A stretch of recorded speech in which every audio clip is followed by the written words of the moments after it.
It was a little bit cloudy when I was leaving the city at sunrise, but I was hoping it would clear off so I could see if there might be snow on the mountains. It was certainly cold enough. Here at this beaver pond on 3 Point Creek, the temperature was right around freezing.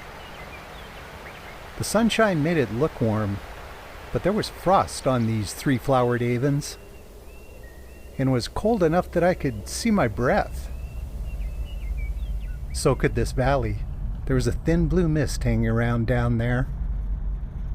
And off to the west, yeah, there absolutely was fresh snow up in the mountains.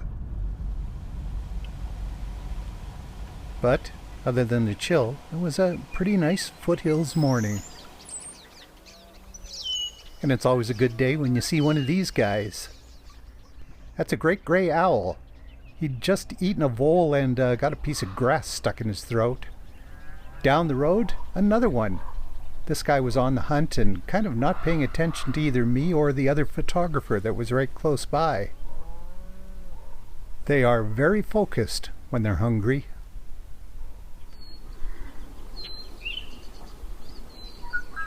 Clouds had moved in by the time I got up to the Sheep River country, but the birds were in full morning song. That's a white-crowned sparrow. This little guy, that's a siskin. There were hundreds and hundreds of them around, flocks of them everywhere.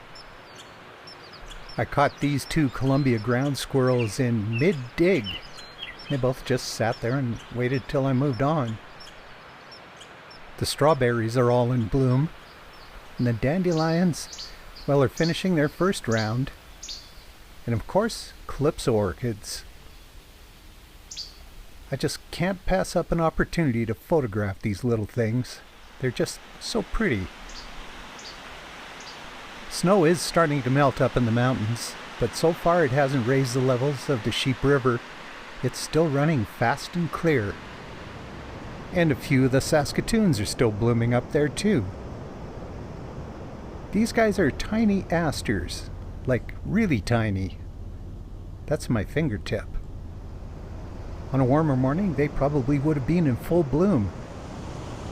But it was cold, and over here by Sheep River Falls, this happened. Yes, I thought it might snow, and it did. Snow pellets, at least. Fortunately, it didn't last too long.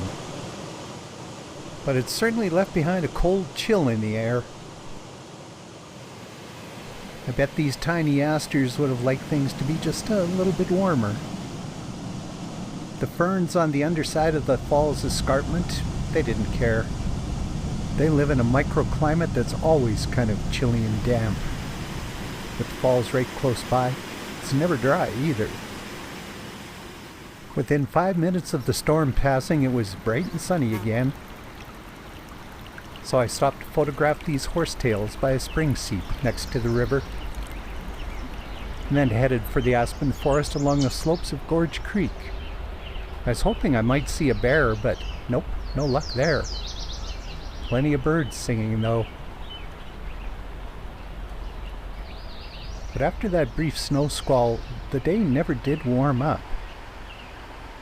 I think the warmest I saw on the truck's thermometer was right around 7 degrees. Yeah, that's a little bit chilly for June. But this is southern Alberta, and from the looks of those clouds, you never know. It just might snow.